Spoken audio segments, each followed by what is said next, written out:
तो सीधे तौर पर पाकिस्तान की हम लगातार बात कर रहे हैं और इसी के साथ अब चलिए अगली महत्वपूर्ण खबर का कर लेते हैं रुख। और अब बात करते हैं उस देश की जिसे धरती का स्वर्ग कहा जाता है और आप तस्वीर में समय देख भी रहे हैं, स्विट्जरलैंड। बर्फ से ढकी हुई ऊंची चोटियां, नीली झीलों के किनारे और सफेद ग्लेशियरों की खूबसूरती। लेकिन अब यही तस्वीर तेजी से बदल रही है क्योंकि स्विट्जरलैंड के जो ग्लेशियर हैं वो बहुत तेजी के साथ पिघल रहे हैं। वैज्ञानिकों का कहना है कि पिछले कुछ सालों में ग्लेशियर का जो बड़ा हिस्सा है वो देखते ही देखते गायब हो गया और इस बदलाव का सीधा असर वहां की अर्थव्यवस्था पर भी पड़ रहा है। वहां का पर्यटन उद्योग जो बर्फ और ग्लेशियरों की खूबसूरती पर ही टिका है, अब संकट का सामना कर रहा है। और सिर्फ पर्यटन ही नहीं बल्कि कृषि पर भी इसका साफ असर है। अब क्या ये दुनिया के बाकी देशों के लिए भी खतरे की घंटी है, जानेंगे। और सीधे तौर पर सबसे पहले आपको दिखाते हैं कि आखिर पिघल रहे हैं ग्लेशियर।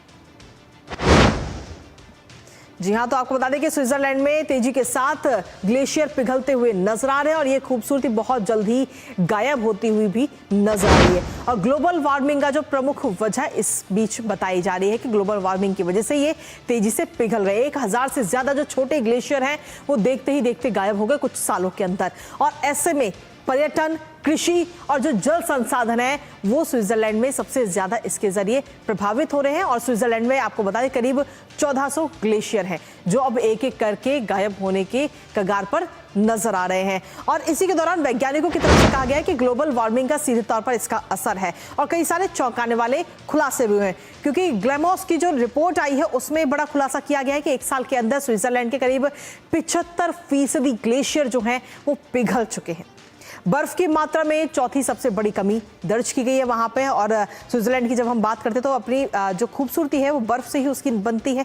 कुल बर्फ द्रव्यमान का 30% हिस्सा अब 3% हिस्सा कम हो चुका है। 2016 से लेकर 2022 के बीच करीब 100 ग्लेशियर एक एक करके गायब हो चुके हैं।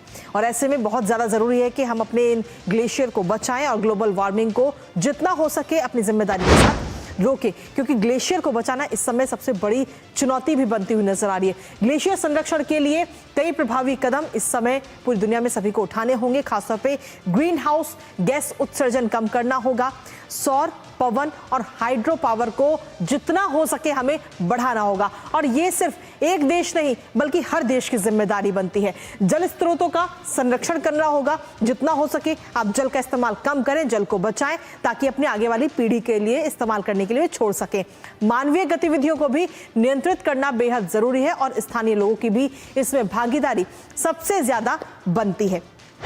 तो इसमें भागीदारी सिर्फ अकेले स्विट्जरलैंड की नहीं है बल्कि इसमें भागीदारी हर किसी की है। और हर किसी की भागीदारी के साथ ही हमें ये तमाम कदम उठाने होंगे जिससे कि ग्लोबल वार्मिंग को हम रोक सके क्योंकि इसका असर एक ना एक दिन हर एक देश पर पड़ेगा, हर एक देश की इकोनॉमी पर पड़ेगा, हर एक देश के वातावरण पर पड़ेगा। नजर इस खबर पर रहेगी, लेकिन इसी के साथ फिलहाल इस बुलेटिन में इतना ही। नमस्कार।